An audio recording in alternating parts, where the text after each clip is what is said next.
दर्शकों, आपका स्वागत है आवाज इंडिया टीवी में। आज हमारे साथ एक ऐसे शख्स है जो देश के विभिन्न पहलुओं पे काम करते हैं।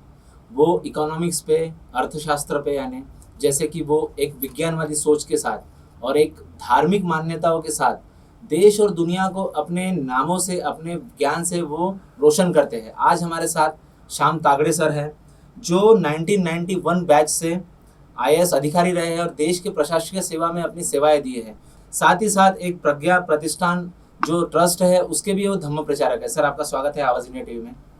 सर, हम देखते हैं कि जिस थेरी की, जिन वचनों की तथागत बात करते हैं, जैसा वो परियत्ति की बात करते हैं यानी थेरी, जिसका इंग्लिश में हम निकालते हैं अर्थ, वो परिपट्टी की बात करते हैं जिसका मतलब होता है प्रैक्टिकल, उसके आगे जाके वो प्रतिवेदन की बात करते हैं यानी जिसका अर्थ होता है एक्सपीरियंस। इसको इंग्लिश में हम समझें तो थ्योरी, प्रैक्टिकल और एक्सपीरियंस। यानी थ्योरी यानी आप उसको पहले इम्प्लीमेंट कर दीजिए, लिपिबद्ध कर लीजिए, उसके साथ प्रैक्टिकल यानी उस पर आप प्रैक्टिकल कर लीजिए, चाहे वो समाज के कोई भी मुद्दे हो, उसके बाद वो अनुभव कर लीजिए। पर आपको मेरे सवाल का एक उप प्रश्न इस तरीके से रहेगा कि ये जो 3 फंडामेंटल ड्यूटीज़ की बुद्धा बात करते हैं, उन फंडामेंटल ड्यूटीज़ के ऊपर आज का जो इंटेलेक्चुअल क्लास है, जो सोसाइटी को ज्ञान देता है, या जो प्रीचर्स है, या जो फिर जो ट्रेनर है, या फिर कोई धम्म प्रचारक है, ये तीनों बिंदुओं पे आपको काम करते हुए नजर आते हैं? नहीं, अभी तो जो आपने जो बात कही परियत्ति, पटिपत्ति और पटिवेदन, तो परियत्ति में तो थोड़े कुछ लोग है यानी थ्योरी या, पर पटिपत्ति और पटिवेदन पे बहुत कम लोग काम कर रहे हैं। बुद्ध ने जो शिक्षा दी वो शिक्षा समझ लेना, वो समझने के लिए उस पर प्रबोधन भी करना, ये पटिपत्ति हो गई, अरे परियत्ति हो गई। परियत्ति तो फिर बुद्ध की शिक्षा ने हरिय अष्टांगिक मार्ग जो है, जिसे नोबल एटफोल्ड पाथ बोलते हैं, यही बुद्ध की शिक्षा है।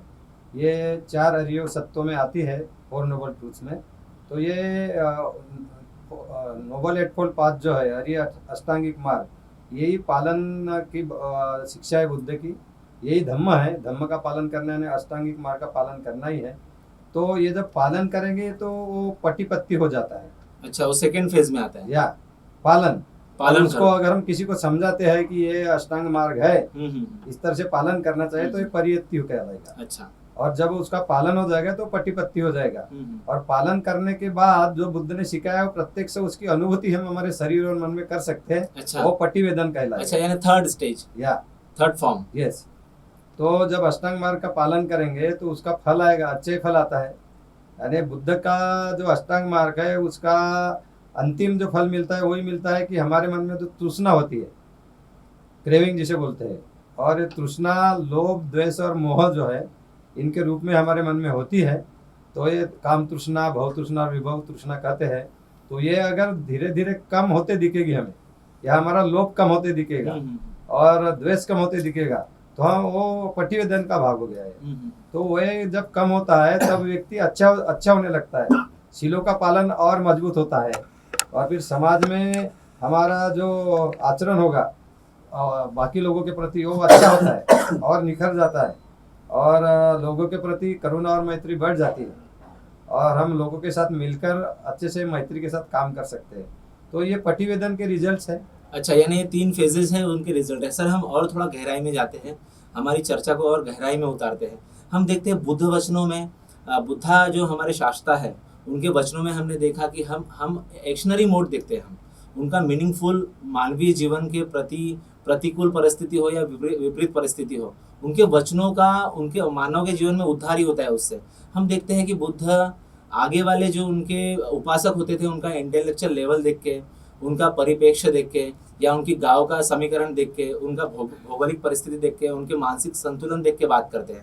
वो पाली में एक वचन है उनका कि सकंच ये तथागतो धम्म देसति नो असकंच, जिसका मतलब ये निकलता है कि भली भांति समझाकर तथागत धर्मोपदेश देते थे कि बिना समझाए शिष्यों को योग्यता, क्षमता या उनके समझने की जो क्षमता है उसके साथ साथ वो ये देखते थे कि आगे वाला इंसान मेरी बातों को समझ रहा है क्या। वो किसी भी तरीके से भीड़ इकट्ठा नहीं करना चाह रहे थे, वो ये चाह रहे थे कि इंसान अपने जिंदगी में शुद्ध धर्म को समझे। इसका वो सिंह सूक्त में हम जिक्र देखते हैं कि वो अपनी बातों को आगे वाले इंसानों को समझ जाए, इस तरीके से वो रखते थे। तो जो वो सरलता की बात करते हैं, वो सहजता की बात करते हैं, वो मैत्री की बात करते हैं, वो मानव कल्याण की बात करते हैं। पर आज भारत, हम विश्व गुरु होने के नाते जो हमारे संत हैं, जो हमारे प्रीचर है, जो हमारे अलग अलग क्षेत्र के गुरु है या मॉन्क्स है, जो अलग अलग सेगमेंट के रिलीजियस गुरु है, क्या ये अपने उपासकों को या फिर जो उनके पास अपने समस्या लेके आते हैं उनको वो समझा पा रहे उसी तरीके से जिस तरीके से तथागत उस युग में समझाते हैं? नहीं नहीं, तथागत की बात एकदम अलग होती है कि उनकी तथागत जो है, तथागत खुद दुख मुक्ति का मार्ग खोज निकालते हैं। यानी बुद्ध जो होते हैं सम्यक संबुद्ध, उनकी खोजी धम्म होता है। यानी धम्म यानी 4 अरिय सच्चों को खोज निकालते हैं, 4 नोबल ट्रूथ्स। जैसे कि दुख है, अच्छा, ये एक पहला अरिय सत्य हो गया। दूसरा अरिय सत्य दुख का कारण है, तृष्णा है दुख का कारण है, दूसरा अरिय सत्य। और फिर तीसरा अरिय सत्य है कि दुख का निवारण है, यानी दुख का अंत होता है तीसरा। हाँ। और फिर चौथा है दुख का निरोध, यानी दुख का अंत करने का मार्ग जो है, वही नोबल एटवर्ड पाद यानी अरिय अष्टांगिक मार्ग कहलाता है। तो ये 4 अरिय सत्य है, ये सिर्फ सम्यक संबुद्ध खोज निकालते हैं। अच्छा, तो सम्यक संबुद्ध इतने प्रज्ञावान, इतने ज्ञान जानने वाले कोई व्यक्ति विश्व में होते ही नहीं। तो तथागत की बात एकदम अलग होती है। तो वो जब कोई व्यक्ति उनके आगे आता है तो उनकी मन की स्थिति, तथागत को एक ज्ञान प्राप्त होता है, चेतोपरिय ज्ञान बोलते हैं उसे, कि उनका दूसरे का मन जानने की क्षमता होती है कि इसका मन कैसा है, इसके मन में कौन से विकार ज्यादा है, लोभ ज्यादा है या द्वेष ज्यादा है या काम ज्यादा है। तो उस हिसाब से वो जानकर, उनके मन की स्थिति जानकर वो व्यक्ति के तथागत उसको धम्म सिखाते थे। अच्छा, तो उसको बहुत जल्दी रिजल्ट मिल जाता था। आज के स्थिति में वैसे कोई व्यक्ति है नहीं। अच्छा, तो अगर कहीं है तो मैंने तो अभी तक ऐसे व्यक्ति के आगे आया नहीं। अच्छा, पर वो तथागत तो बुद्ध काल में भी, जब सारिपुत्र महामोगलान बुद्ध के प्रमुख शिष्य थे, तो वो भी बुद्ध की बराबरी नहीं करते थे। तो बुद्ध ही होते हैं। तो बुद्ध के बराबरी से आज तो कोई हर एक के मन की स्थिति जानकर उनको धम्म नहीं सिखा सकता है, मार्गदर्शन नहीं कर सकता। पर बुद्ध की शिक्षा जो है अष्टांग मार्ग की, वो आज के स्थिति में भी कोई भिक्षु बोले हो या उपासक बोले हो, वो अगर उसमें परिपक्व है, अष्टांग मार्ग के पालन में बहुत सालों से कर रहा है और उसमें पक्व है, जानता है भली भांति प्रैक्टिस कैसे होती है, तो वो सिखा सकता है। और उसको फल जरूर आएगा। वो उतना फल ना आए या उतने जल्दी भी नहीं जब तथागत सिखाते थे, पर फल जरूर आ सकता है। सर, आप भारत की प्रशासकीय सेवा में थे, आपने भारत को काफी करीबी से जाना है, आपने भारत की उन चीजों को समझा है जो हम विश्व गुरु बनने की हम अपने आप में एक तरीके से सक्षम हैं। हम देखते हैं कि सर, हम नालंदा का इतिहास देखते हैं, हम विक्रमशिला का इतिहास देखते हैं, साथ ही साथ हम देखते हैं अजंता एलोरा देखते हैं, हम उसके साथ साथ हम देखते हैं कि संकिशा जैसी यूनिवर्सिटी हम देखते हैं कि पूरी की पूरी मानव जाति को एशिया में बुद्ध वचनों ने लाइट दिया। उसी के आगे जाके हम देखते हैं कि पूरे वैश्विक पटल पर बुद्ध के मैसेज जाते हैं। पर आज जो भारत की शिक्षा व्यवस्था है, हम देखते हैं गाँव तक शिक्षा नहीं। आप खुद एक गाँव के विलेज के बैकग्राउंड से आते हैं, भंडारा से आते हैं, वहाँ पे आज भी लिटरेसी रेट और वो सारी चीज़ें हम देखते हैं, वो आंकड़े पूरे इतने आज़ादी के इतने सालों के बाद हम देखते हैं। तो ऐसी कौन सी खामियां रह गई भारत के देशवासियों से, ऐसे कौन सी खामियां रहेगी जो बुद्ध के वचन को समझ नहीं पाए? क्या है, आप तो जानते हैं कि 12वीं सदी के बाद भारत से तो बुद्ध धम्म विलुप्ति हो जैसे हो गया। तो बुद्धवाणी भारत में काफ़ी दिनों तक नहीं थी, यानी सुनने को नहीं मिलती थी, कुछ हिमालय के क्षेत्र छोड़कर। तो अभी जब बाबा साहब अम्बेडकर जी ने बुद्ध का धम्म का पुनरुज्जीवन किया 1956 में नागपुर की दीक्षा भूमि पर 14 अक्टूबर को, तो उसके बाद में तो बुद्ध धम्म अभी फैल रहा है। पर अभी भी भारत के ज़्यादातर लोगों तक बुद्ध की वाणी नहीं पहुंची है।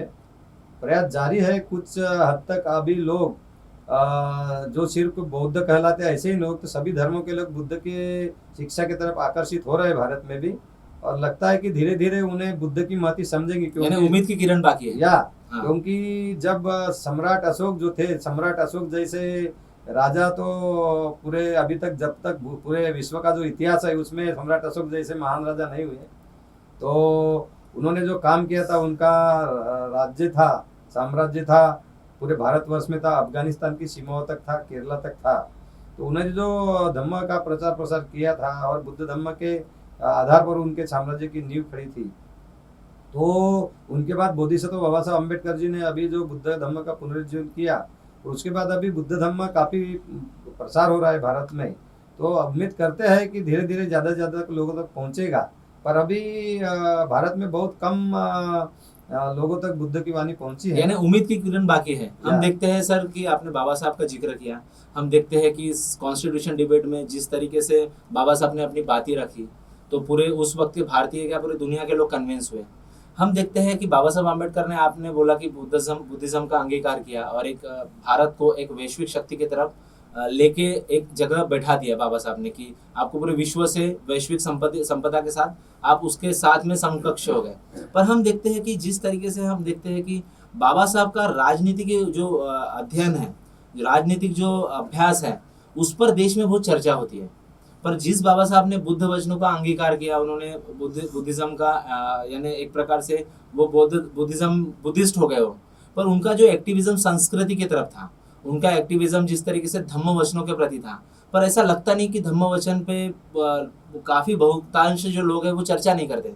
जितनी चर्चा बाबा साहब के राजनीतिक बातों पे होती है, उतनी चर्चा धार्मिक बातों पे नहीं होती। इनके पीछे क्या कारण देखते हैं आप? बात यह है कि राजकारण है, लोकशाही व्यवस्था जो है, अभी संसदीय प्रणाली जो है, तो उसमें जो हमारे जो सांसद है या चुनकर जाते हैं तो देश का कानून बनाते हैं, फिर उसमें से कोई मंत्री बनते हैं तो देश का शासन चलाते हैं, देश के लिए कानून बनाते हैं और उसी से देश चलता है। तो इसलिए उसके बारे में लोग ज़्यादा आकर्षित होते हैं। धम्मा ये प्रत्यक्ष पालन की बात होती है, तो पालन करना, जो अभी अष्टांगिक मार्ग आपने जो अभी कहा था ना, पट्टी, तो पट्टी यानी पालन करना प्रत्यक्ष सही है, कठिन बात होती है। और जैसे आप लोकशाही संसदीय प्रणाली में राजकीय जो चर्चा होती है, तो उस पर चर्चा करना, उस पर वो पार्टिसिपेट करना, ये उससे उस हिसाब से आसान बात हो जाती है। और आपको उसका रिजल्ट कुछ भी हो, हर एक व्यक्ति को तो लोकशाही प्रणाली में वोटर को भी अपना अधिकार होता है, तो हर कोई पार्टिसिपेट करता है, तो उस पर ज़्यादा चर्चा होती है। बुद्ध की जो वाणी है या बुद्ध का जो धम्म है, उसको का अंगीकार करना और उसका पालन करना, इसके लिए हमें अपने मन पर बहुत संयम रखना होता है। अपने मन को हमें बदलना होता है। अगर हमारे मन को आदत नहीं होती है वो सब सुनने की, जो गंभीर बातें और उसको पालन करने की, तो उस मार्ग पर ले जाना है तो एक कठिन बात होती है, इसलिए इस पर ज़्यादा चर्चा नहीं होती। यानी धार्मिक बातों पे ज्यादा चर्चा नहीं। तो किस तरीके से आपको लगता है कि जो बाबा साहब की सांस्कृतिक लड़ाई है, जैसा 1956 की धम्म क्रांति, हम ऐसा जिक्र करते हैं, हम बड़े बड़े लेखकों ने जो लिखा है कि 1956 की धम्म क्रांति थी, आपको लगता है कि ये जो धार्मिक क्रांति थी, इसके ऊपर ज्यादा चर्चा नहीं हुई और इसको भी राजनीतिक क्रांति में कन्वर्ट कर दिया गया, ऐसा आपको लगता है? हाँ, देखा जाए तो बाबा साहब की जब क्रांति 1956 में उन्होंने धम्म अपनाया ये नागपुर की भूमि में और अपने अनुयायी को भी धम्म दिया, तो बाबा साहब ज़्यादा दिन तक जीवित नहीं रहे। 53 डेज ही वो जीवित थे धम्म दीक्षा के बाद। इसलिए उनकी जो योजनाएं थी कि बुद्ध धम्म आचरण में लाने के लिए जो योजनाएं थी और प्रशिक्षण बुद्ध धम्म का, तो इसलिए जो योजनाएं थी वो नहीं कर पाए। और उसके बाद उनके कुछ जो अनुयायी थे, उनका कुछ जिम्मेदारी थी, वो ज़्यादातर राजकारण में रहे।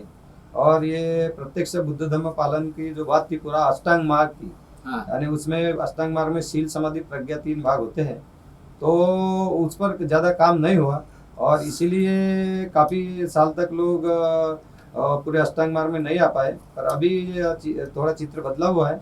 अभी कुछ लोग अष्टांग मार्ग के पालन में सक्रिय हो रहे हैं, और इसकी संख्या बहुत कम है। अगर बाबा साहब के अनुयायी की बात करें तो मुझे लगता है कि पूरा अष्टांग मार्ग की बात कर रहा हूँ मैं, 8 अंगों की बात कर रहा हूँ। कुछ लोग तो शिलो तक कुछ ज़्यादा लोग होंगे, पर अष्टांग मार्ग है उसमें मेडिटेशन की बात आती है, समत विपස්සना की बात आती है, सम्यक समाधि, सम्यक स्मृति और सम्यक दृष्टि, ये जो अष्टांग मार्ग के भाग है, ये मेडिटेशन समाधि के बगैर नहीं प्रैक्टिस किए जा सकते।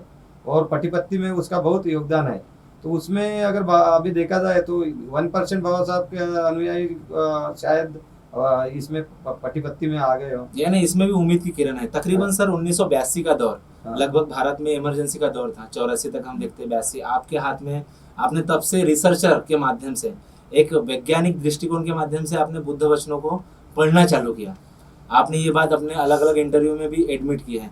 उसी के वक्त आप, यानी आपके शुरुआती दौर में जो नागपुर का VNIT कॉलेज है, यहाँ से आपने अपनी शुरुआती दौर की डिग्रियाँ ली। आपका शुरुआती दौर का जो अध्ययन है वहाँ से हुआ। आप इतने सारे दशक से काम कर रहे हैं, आपने साथ में और आगे आते हुए आपने बुद्धा धम्मा मिशन और बोधिसत्व ये नाम का आपका इंग्लिश का डॉक्यूमेंट्स भी है, जिसमें इंटरनेशनल अंबेडकर मिशन AIM शायद अंबेडकर इंटरनेशनल मिशन ने एक आपको उसको पुरस्कृत भी किया। तो आपको क्या लगता है, ये जब सब काम करते वक्त इस तरीके से एक इंटेलेक्चुअल होते हुए आप जब काम कर रहे थे, तो एक इंटेलेक्चुअल की एक सोसाइटी के प्रति किस तरीके से जवाबदारियां होती है? अगर से कोई प्रॉब्लम देख रहे थे, उसका सोल्यूशन किस तरीके से देखते हैं आप? नहीं, मैं अभी आपने बात कही VNIT की, तो VNIT Visvesvaraya national institute of technology, पहले उसको VRC कहते थे, Visvesvaraya junior college of engineering. उसमें मैंने मैकेनिकल इंजीनियरिंग में मैंने ग्रेजुएशन किया है शुरुआती दौर में। या तो जब मैं वहाँ था, उसी पीरियड में जब मैं पढ़ रहा था, शायद सेकंड ईयर वगैरह में पढ़ रहा होगा, उसी वक्त मैं दीक्षा भूमि विजयादशमी का जो कार्यक्रम होता है, बाबा साहब के धम्म दीक्षा वर्धापन, वही से बुद्ध एंड धम्म बाबा साहब किताब मैंने खरीदा था। क्या बात है। और तकरीबन कौन से साल का दौर होगा सर? 1982 की बात, यानी उसके प्रभाव में आने की बात कर। हाँ, तो पहले से तो मैं प्रभाव में था बचपन से। हाँ। पर जब नागपुर में आया और दीक्षा भूमि पर, और वहाँ वो सब किताबें रहती है, तो पहली बार मैंने खरीदा और पढ़ा, और मेरी पढ़ाई शुरू हो गई गंभीरता से।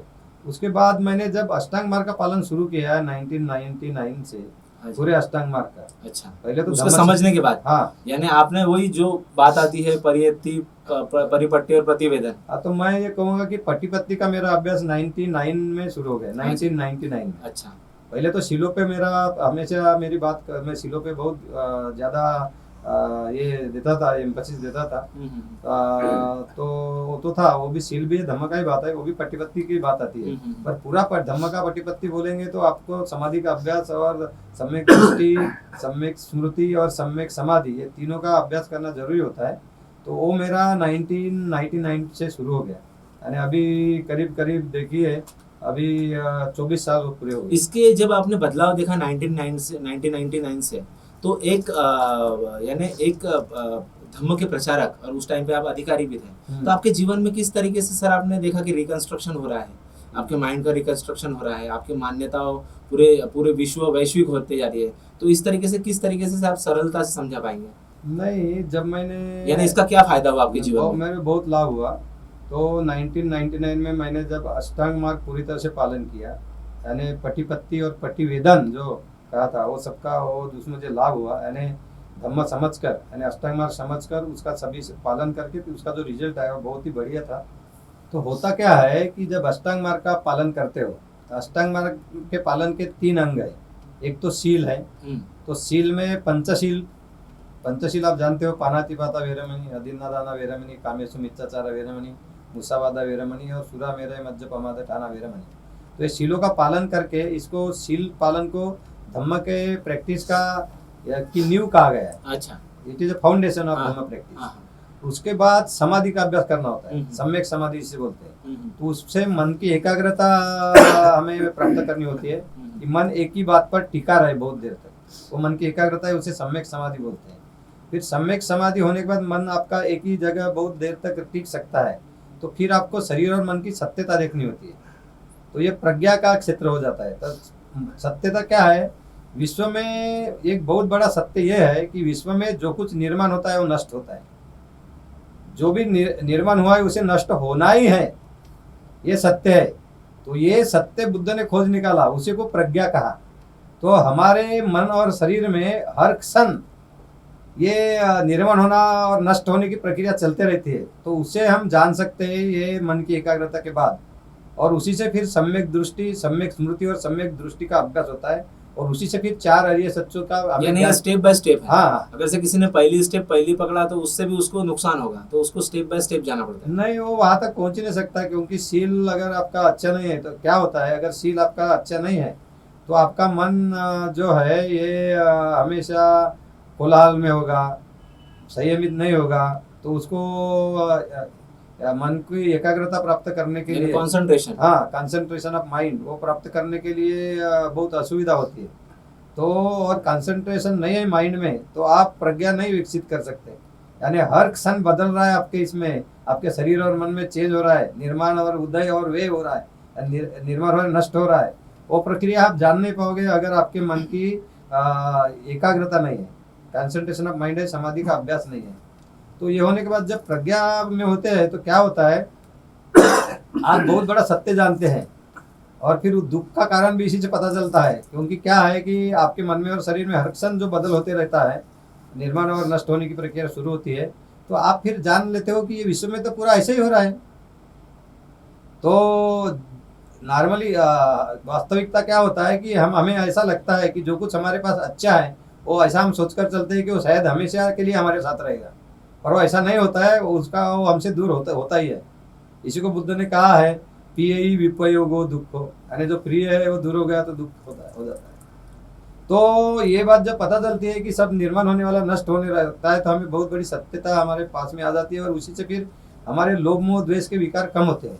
अच्छा। और लोभ मोह द्वेष के विकार कम होते हैं, तो फिर लोभ मोह द्वेष के विकार कम हो गए तो फिर आपका जो है काम करने की, और वो भी त्याग के भाव से, न सिर्फ अपने लिए तो जन लोगों के लिए, बहुजनों के लिए काम करने की आपकी इच्छा है, और आपका इंक्लिनेशन है वो बढ़ जाता है। अच्छा। और उसके लिए लोगों के प्रति, क्योंकि हम देखते हैं कि हर जीव भी दुख में है, तो उनके प्रति करुणा भी निर्माण हो जाती है, और उनका दुख नष्ट हो ऐसी भावना भी मन में आ जाती है। इसलिए आप स्वयं प्रेरित होकर लोगों के लिए काम करने लग जाते हैं। अच्छा। तो इससे बहुत बड़ा लाभ हो सकता है। आपने जैसे अभी कहा था ना थोड़ी देर पहले कि अभी ये जो बाबा साहब का मिशन है, ये या जो लोग काम कर रहे हैं उसमें क्या खामियां रही है और उसका क्या सोल्यूशन है। तो मैं जो देखता हूँ कि बाबा साहब के मिशन की अगर बात की जाए, तो क्या हो गया है कि बाबा साहब के जो इंटेलेक्चुअल क्लास बोल सकते हैं, या सुशिक्षित या सुशिक्षित वर्ग जो है बाबा साहब को मानने वाला, इन्होंने बहुसंख्य लोगों ने ये अष्टांग मार्ग के पालन की अभी तक शुरुआत ही नहीं की। अच्छा, यानी ये उसका आप सोल्यूशन देखते हैं। हाँ, तो वहां से ही वो खामियां रहेगी। हाँ। तो अभी जब देखोगे ना, तो बाबा साहब के मिशन का स्थिति देखोगे, तो बाबा साहब ने जो संस्थाएं खुद बनाई थी, जैसे भारतीय बौद्ध महासभा है, समता सैनिक दल है, पीपल्स एजुकेशन सोसाइटी है, और उनका राजकीय पक्ष भी है, आपको मालूम है रिपब्लिक पार्टी था। तो इसके कई टुकड़े हो गए, और आज भी नए नए टुकड़े हो रहे हैं।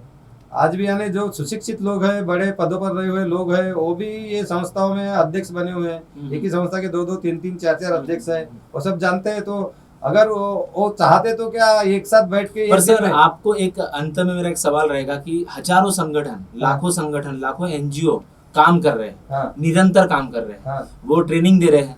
अब उस लेवल पे ट्रेनिंग नहीं दे रहे जिस लेवल पे बाबा साहब की बात कर रहे हैं। बाबा साहब बैंगलोर की बात कर रहे हैं, बाबा साहब दिल्ली की बात कर रहे हैं, बाबा साहब मुंबई की बात कर रहे हैं कि मैं ट्रेनिंग सेंटर बनाने की सोच रहा हूँ।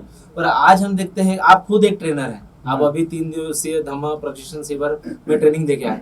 आपको ये लगता है कि जिस लेवल की हम ट्रेनिंग दे रहे हैं, तो जो अनुयायी है उनके जीवन में अगर से बदलाव नहीं हो रहा है, तो कहीं ना कहीं हम मिस्टेक कर रहे हैं, ऐसा आपको लगता है? क्योंकि इतने ट्रेनर्स जब काम कर रहे हैं, इतने ऑर्गेनाइजेशन जब काम कर रहे हैं, बड़े बड़े संगठन में, किसी का नाम नहीं लेना चाहूंगा, पर उसका कुछ आउटकम नहीं निकल रहा है।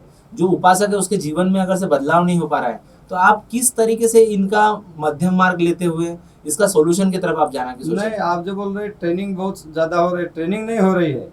अभी जो बहुत सारे प्रोग्राम हो रहे हैं वो क्या है, स्पीचेस देने के, अच्छा। व्याख्यान देने के, या चर्चा करने की बात हो रही है। अच्छा। देखिए, चर्चा होने के बाद, व्याख्यान देने के बाद, या लेक्चर्स देने के बाद, या स्पीचेस देने के बाद, उसके बाद में जो पालन करने की बात है, उससे जो नतीजा आता है उसको इम्प्लीमेंट करना होता है। तो इम्प्लीमेंटेशन के बात पर जो है उसका काम नहीं हो रहा।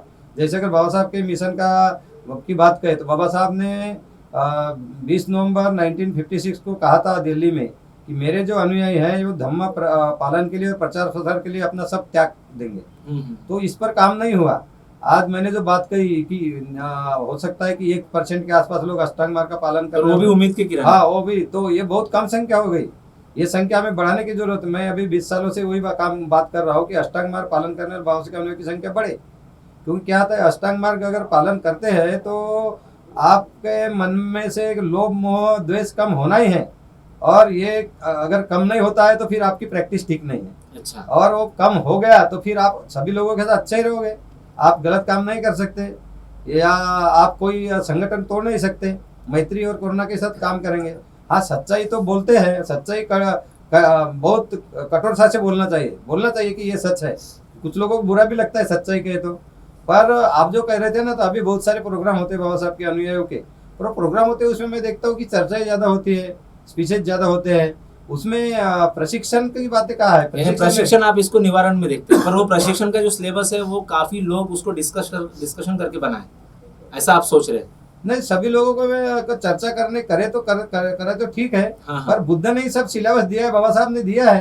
अभी अगर धम्म की बात करें तो मैंने कहा आपको कि 3 ही स्टेजेस है उसमें। हाँ, एक तो जो आपने बताया, पंचशील का पालन, हाँ, फिर सम्यक समाधि का अभ्यास जिससे मन की एकाग्रता हो, और फिर मन की एकाग्रता प्रस्तापित होने के बाद शरीर और मन में जो सत्य है कि हर कुछ बदल रहा है, हर क्षण बदल रहा है, इसे प्रज्ञा कहते हैं। बाबा साहब ने भी कहा ना, प्रज्ञाशील करो ना। तो ये प्रज्ञा जो है ये यही है कि हमारे मन में हर वक्त निर्माण और नष्ट होने की प्रक्रिया चल रही है, तो उसको जानना, उसी को प्रज्ञा कहते हैं। ये जानने से ही हमें अरिय सत्यों का ज्ञान होता है, और इसी से लोभ मोह कम होता है। तो लोभ मोह कम नहीं होगा तो फिर आप काम कैसे करोगे? अनेक सामाजिक काम कर नहीं सकते, क्योंकि क्या है कि हमेशा हमारा मन जो है वो हमेशा अपने सुख में ज्यादा डूबा होता है, कि उसको खुद का सुख चाहिए। अंत में सर, कम शब्दों में जो हमारे दर्शक हैं, जो देश और दुनिया से आपको देख रहे हैं, उनको आप अपने सरल वाणी से, एक सम्यक वाणी से, मैत्रीपूर्ण शब्दों में क्या एक उनके जीवन में जो बदलाव आए वो चीज़ों को समझे, तथागत के जो वचन है उसको जिंदगी में समझे, बाबा साहब के जो मैसेज है उनको जिंदगी में उतारे, उसके लिए आप कम शब्दों में क्या समराइज करना चाहेंगे? नहीं, मैं सभी लोगों को यही कहना चाहूँगा कि बुद्ध की जो वाणी है उसको अपनाइए, उसे समझ लीजिए, और उनके जो शिक्षा के अनुसार आप आचरण करिए, उसका पालन करिए। बुद्ध की शिक्षा जो है, प्रैक्टिस की बात है तो अरिय अष्टांगिक मार्ग है, नोबल एटफोल्ड पाथ, तो 8 अंगों का आप पालन करिए। तो और अगर स्टेजेस की बात करना ही है तो पहले पंचशील का पालन करिए, फिर मन की एकाग्रता प्राप्त करिए। तो मन की एकाग्रता प्राप्त करने के लिए बुद्ध ने 40 कर्मठान बताए थे, तो 40 में से आज की स्थिति में आनापान सांस पर मन केंद्रित करके मन की एकाग्रता प्राप्त करना, इसी का ज़्यादा प्रयोग विश्व में किया जाता है। तो उसका प्रैक्टिस करें, सांस हमेशा हमारे साथ होती है, और मन एकाग्र होने के बाद भी प्रज्ञा विकसित करें। तो मैंने बताया कि प्रज्ञा क्या होती है, तो प्रज्ञा में आपको आपके शरीर और मन में जो हर क्षण बदल हो रहा है, निर्माण होने की और नष्ट होने की प्रक्रिया जो चल रही है, उसी को प्रज्ञा बोलते हैं, उसी को ज्ञान कहते हैं, वो जाने। बाबा साहब अम्बेडकर जी ने भी बुद्ध एंड हिज धम्म ग्रंथ में लिखा है कि to know that everything is impermanent is Dhamma. तो ये जो बात है ये हमने जानना चाहिए, इसी को प्रज्ञा कहते हो। इसी से हमारे मन का लोभ मोह कम होता है, और हमारा लोभ मोह कम हो गया तो हम हमारे परिवार में भी बाकी सदस्यों का अच्छे से रह सकते हैं। अगर ये लोभ मोह हमारा ज़्यादा होता है तो हम हमारे जो सगे लोग हैं उनके साथ भी अच्छे से नहीं रह पाते, और हमारे परिवार में हमारे सहयोगी के साथ भी हमारा व्यवहार जो है वो करुणा का, मैत्री का नहीं हो सकता, मित्रता का नहीं हो सकता, और फिर साथ में आकर हम कोई भी संगठन बना के उसको अच्छे से नहीं चला सकते। क्या होता है, 2 लोगों के कुछ मत अलग भी रहे, पर बुद्ध की शिक्षा और बाबा साहब अम्बेडकर जी के विचार तो वो नहीं बदले, वो तो जैसे वैसे ही है। वो तो आपने अगर आपको कुछ बात नहीं पसंद आती तो भी आप में अगर लोभ कम है, द्वेष कम है, तो आप बाजू हट जाओगे, पर उनको संगठन चलाने दोगे, आप उस संगठन को तोड़ोगे नहीं। और आपको किसी को काम भी करना है तो वो खुद अपना अलग से संगठन बना के कर ही सकते हैं, बाबा साहब का संगठन तोड़ने की जरूरत ही नहीं है। तो मुझे लगता है कि मैं यही सलाह दूंगा लोगों को कि पूरी अष्टांग मार्ग का पालन करें, शील समाधि प्रज्ञा का पालन करें, और उससे वो अपने लोभ मोह द्वेष कम करें। बहुत बढ़िया। तथागत के वचनों से इस चर्चा का हम यहीं पे समापन करते हैं। ये जो वचन है ये धारा प्रवाह बनकर दुनिया के कोने कोने में गए। उस वक्त एशिया से बाहर निकले, ये यूक्रेन से लेके तो यूनान तक, और यूनान से लेके तो अमेरिका तक और अफ्रीका तक, ये दुनिया के कोने कोने में गए। उसी के समकक्ष हम आते बाबा साहब के वक्त। बाबा साहब के जो वचन है, चाहे वो फर्स्ट राउंड टेबल कॉन्फ्रेंस हो, सेकंड राउंड टेबल कॉन्फ्रेंस हो, उन्होंने पूरे दुनिया को अपने मान्यताओं के साथ, जो कम्युनिटी डिप्रेस थी उनके लिए उन्होंने वहां से कम्युनल अवार्ड लाए। इसी तरीके से हम नाग द्रविडियन सभ्यता के पुरोधा या हमारे जो पूर्वजों ने ये जो काम किया, पूरे दुनिया को हमने कन्विंस किया अपने जज्बातों से, अपने मान्यताओं से। उसी तरीके से हम भी आने वाले वक्त में भी हमारे समस्याओं के साथ घिरे न रहते हुए हम निवारण की तरफ जाएंगे। और इसी तरीके से आप आवाज़ इंडिया से बने रहिए। आप देख रहे हैं आवाज़ इंडिया टीवी।